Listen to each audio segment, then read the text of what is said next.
What are people talking about on social media today? Mike Huckabee. Mike Huckabee is officially running for president in 2016, seeking the Republican Party nomination. Hello, I'm Robe Chaney, and this is the 406.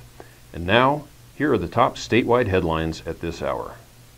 Federal regulators' long-delayed final cleanup plan for Libby, where thousands have been sickened by asbestos contamination, was released today and would leave some of the deadly material where it sits in the walls of houses, underground, and elsewhere.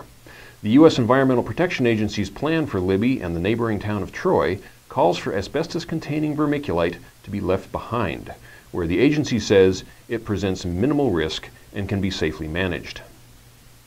The Montana Supreme Court today rejected a resentencing request by Barry Beach, the Poplar man convicted of killing his high school classmate in 1979. Beach argued that his 100-year prison sentence should be reduced after a 2012 U.S. Supreme Court decision limited the sentencing of juveniles to life sentences.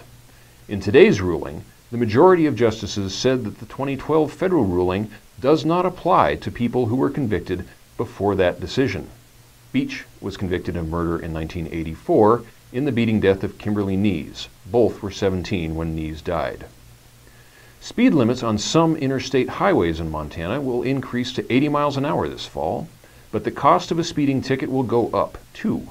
Governor Steve Bullock has signed Senate Bill 375, which increases speed limits on some interstate segments from 75 miles an hour to 80 miles an hour in areas where the Department of Transportation deems it safe. Fines for exceeding the speed limit will also be raised from a maximum of $100 to $200. Montana wheat is setting the wrong kind of records as grain prices continue to fall nationally. May wheat prices are now at a 5-year low, which could push gross receipts for Montana grain prices below $1 billion for the first time in several years. Cash prices for red hard winter wheat have been below $5 a bushel. On Monday, the lowest per bushel price offered was $3.92 in southeast Montana. A convicted murderer from Seattle now faces charges of transporting a large quantity of methamphetamine to Missoula with plans to sell it. Police say 34-year-old Laval Cotton drove 1 pound of methamphetamine and a few grams of cocaine into the city with an accomplice late last week. Charging documents say 1 pound of methamphetamine was tucked into a Tupperware container underneath Cotton's seat. That's it for the 406. Subscribe to the 406 channel on YouTube and tell us your thoughts about a new show in the comments. Have a great evening.